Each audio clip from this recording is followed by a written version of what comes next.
It's Firearms Friday at the Wyoming State Museum in Cheyenne.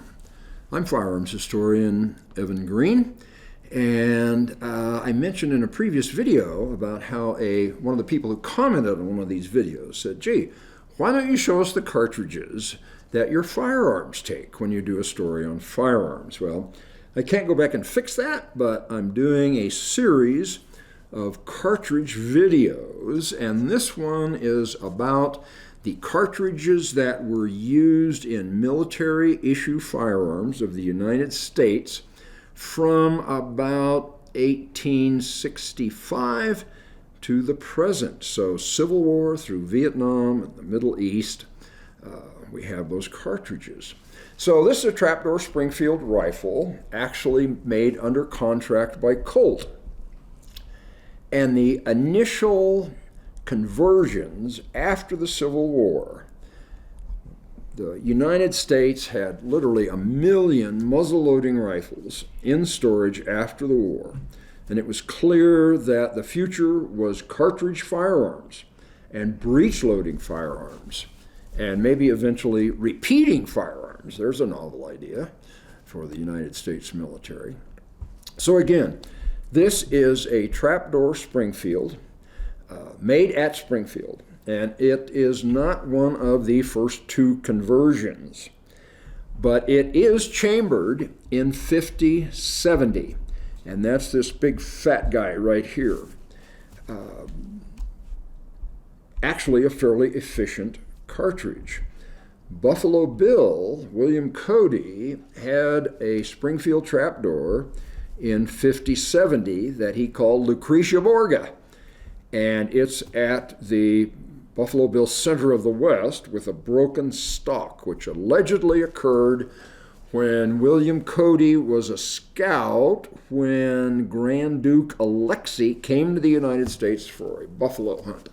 And it was a big party on the plains with Custer and Buffalo Bill and the Grand Duke. So anyway, those were the 50-70. Again, quite an efficient cartridge.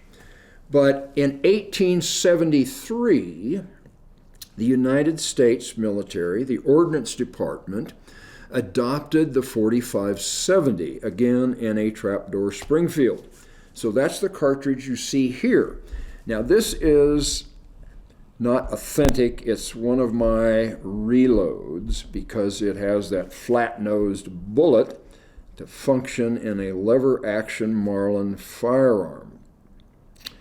The original 45-70 cartridge had a 405-grain round-nosed bullet. After some experimentation, they discovered that the accuracy was greater with a heavier cartridge, so they went to a 500-grain round-nosed cartridge, which also incidentally increased the effective recoil for the person shooting it.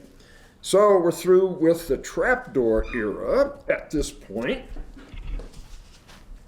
and we're moving on to repeating firearms.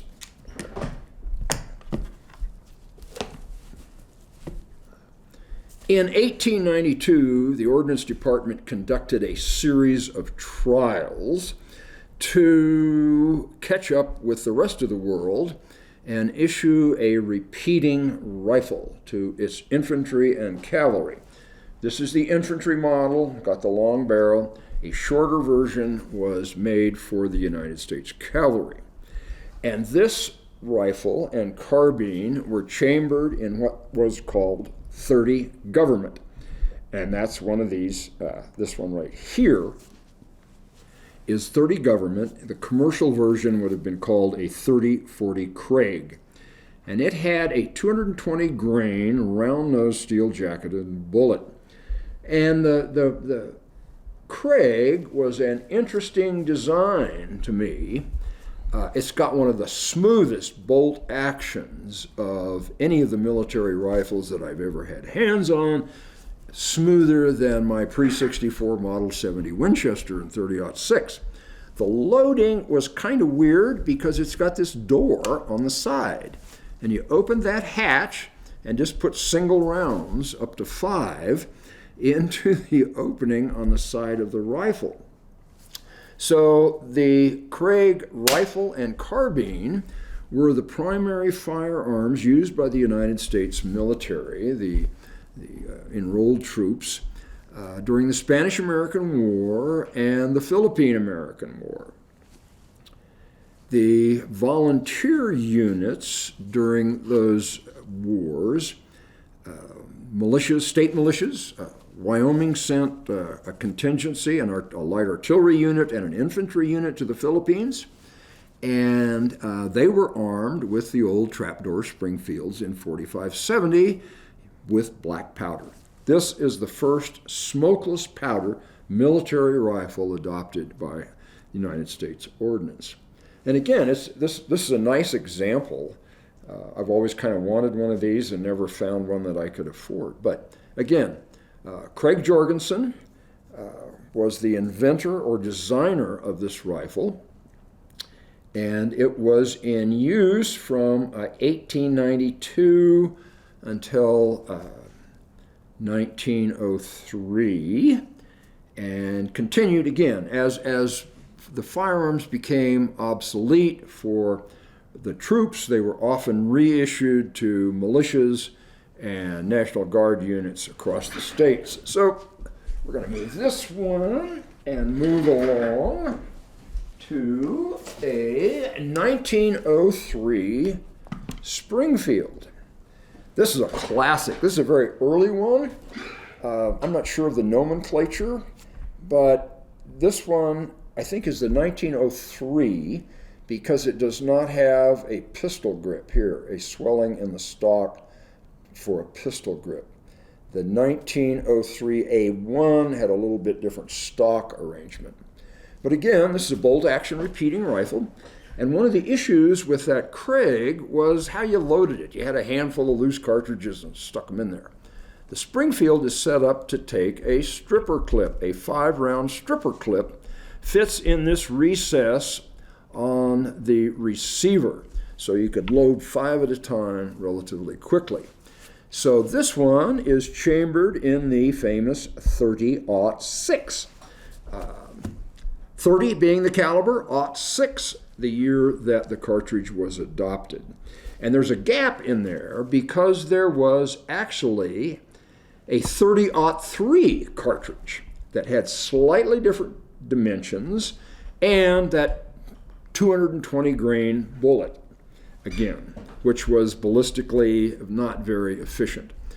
The 30-06 has that spire-pointed bullet, 150 grain bullet, and much more ballistically efficient. So that's the 1903 Springfield. This one is interesting because if you look here, this recess, this opening in the action was for what was called a Pedersen device. Pedersen was a prolific firearms designer and inventor. And towards the end of World War II, he invented this device. It held 30 rounds and converted the 03 Springfield from a 5-shot bolt action to a 30-shot semi-automatic. So unfortunately, the war was over before many of those actually got into the field. So 1903 Springfield, chambered in 30-06. So the next one we're going to look at is this 30 caliber carbine. And this carbine, using this short 30 caliber cartridge here, this version is a semi-automatic. There were some that were fully automatic. And basically, this came into use in late 1941. The Ordnance Department was looking for a light, handy, semi-automatic long gun for support troops, for troops servicing an artillery unit, for maybe company clerks. And they were looking for something that would be more efficient and accurate than the .45 caliber semi-automatic handgun.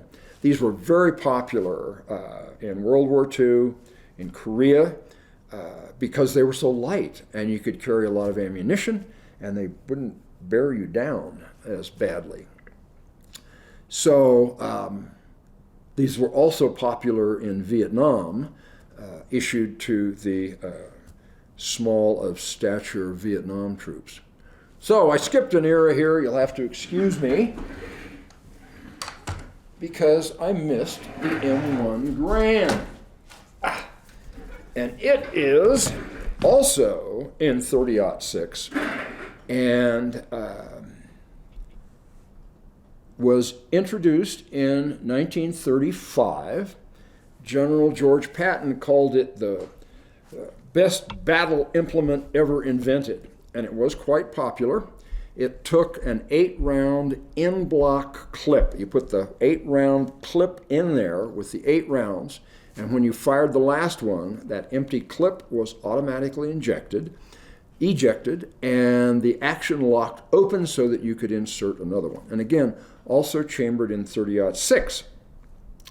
So this is a beautiful example. When we got it, and I'll tell that story in a minute, it was missing this rear handguard. So we purchased a replacement handguard. We got lucky because it fairly closely matches the rest of the wood on this particular rifle. So in the late 60s, early 70s, the gun guy at the time discovered that obsolete and obsolescent firearms could be donated to museums by the various armories. So he made a long list and got a bunch of guns.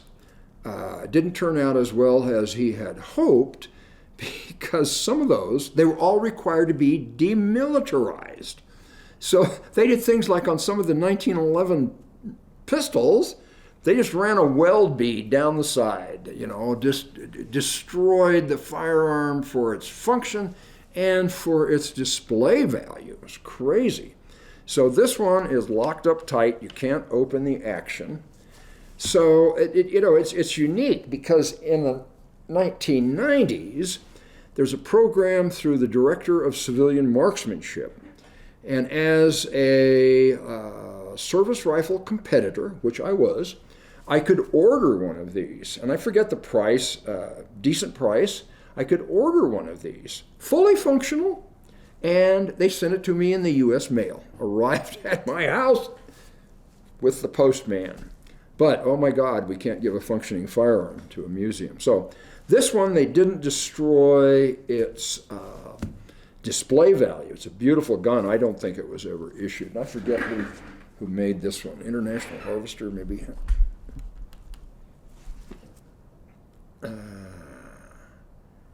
Doesn't say. Oh, yeah, here it is.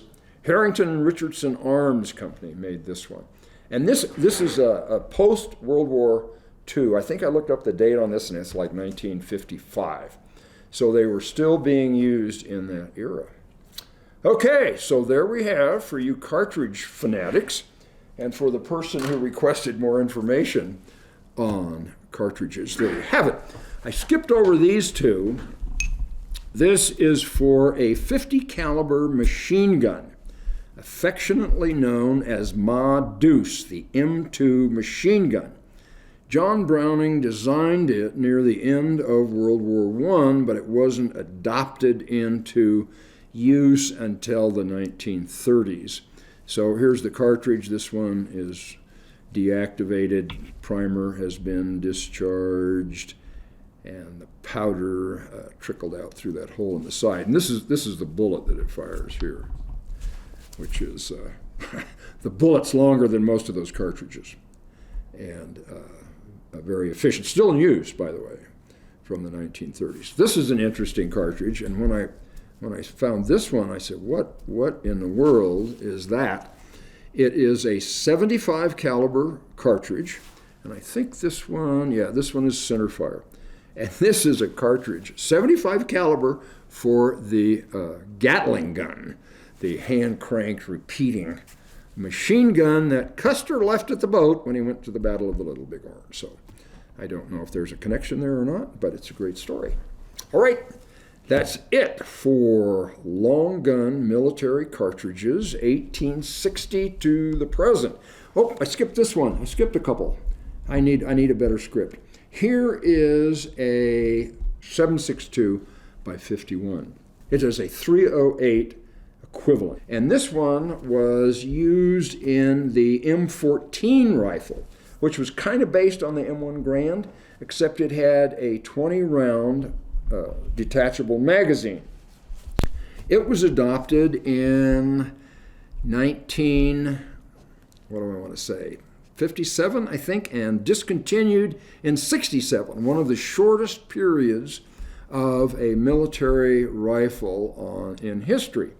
So when I was in basic training at Fort Lewis, Washington in January of 1969, that's what I carried and trained with, and oh, by the way, scored expert on the rifle range. In fact, the drill sergeant had said that the person who had the highest score out of our platoon, he would serve them breakfast in bed. Well, I had the highest score and was looking forward to breakfast in bed. But in order to do that, I had to get up, get dressed, stand formation, take my uniform off, go back to bed, and then the drill sergeant bought me a plate of biscuits and gravy. So that was 7.62 by 51. And this again is a commercial cartridge.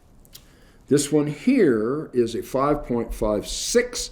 It is the cartridge that was developed and used in the M16 in the early 1960s again, and was the primary cartridge and firearm used in the Vietnam War, and is still the issue cartridge in the current version of the M16. I think it's the M4 Carbine that's currently issued to our troops. So anyway, I apologize for bungling the sequences here, but that's cartridges. And if you have questions or comments, you can put them in the section below. If you want to talk about history or cartridges or Wyoming firearms and history, you can call the museum at the main number. I'm not here every day, but they will take a message, and I promise I will get back to you because I appreciate the interactions that I have with those of you who support this channel and these videos. Okay, thank you for watching.